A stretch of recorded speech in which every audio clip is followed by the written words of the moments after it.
It's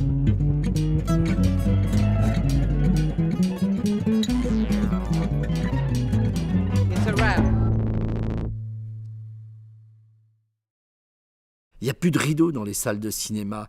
Et je trouve que le rideau rouge, quand il s'ouvre, c'est comme un paquet cadeau qui s'ouvre pour laisser l'œuvre d'un seul coup venir à vous.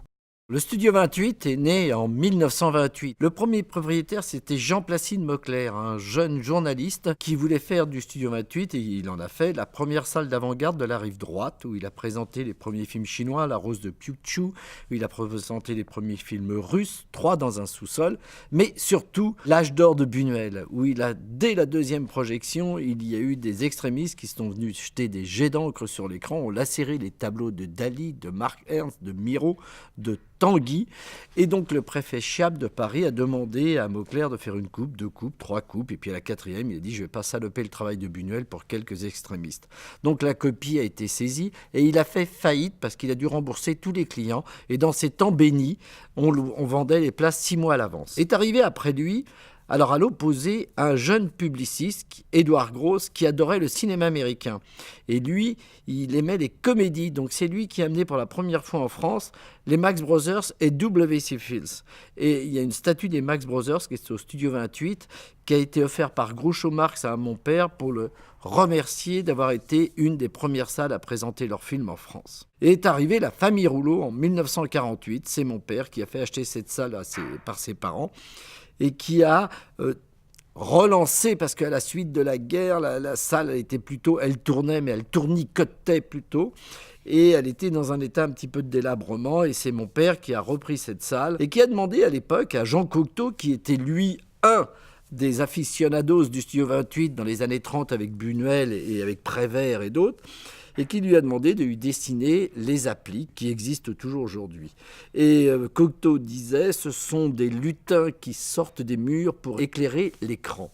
Et ça venait directement après La Belle et la Bête, car il prenait, pareil, dans La Belle et la Bête, Josette Day traversait le château et il y avait des bras qui s'ouvraient et qui s'éclairaient.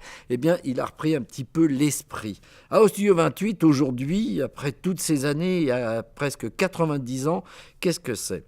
C'est une salle de quartier, une salle de proximité, une salle du village, car Montmartre est un village.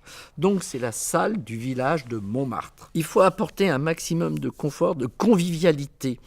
Que les gens aient envie de revenir, comme quand vous allez dans un bon restaurant. Et c'est pour ça aussi que Studio 28, j'ai dans le hall, comme on le faisait dans les années 30, faire des expositions de photos ou de peintures, et que j'ai créé un bar qui est plutôt un salon de thé, une sorte de petit espace où les gens peuvent se retrouver avant ou après la projection. En un mot comme en 100, vous avez les industries d'un côté.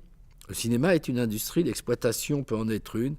Et nous, on est plutôt des artisans, on est des étoilés Michelin du cinéma. Je pense que des salles comme nous qui ont une âme, qui ont une identité, qui ont une histoire, qui ne sont pas des lieux impersonnels avec des grands cubes et tout, peut-être que dans les années 2040, 2050, où tout le monde pourrait voir les films chez eux, peut-être retrouveront le chemin du cinéma pour aller dans des lieux atypiques, qui font partager ensemble des émotions autour d'une œuvre cinématographique. Alors, quand mon père a demandé à Cocteau de dessiner les lustres et puis de les créer et qui les a installés, mon père lui a dit « mais j'ai pas d'argent, je viens d'acheter cette salle, comment je peux faire ?» Et Cocteau a répondu « rien, je les dessine, je surveille le travail en ferronnerie, je les installe.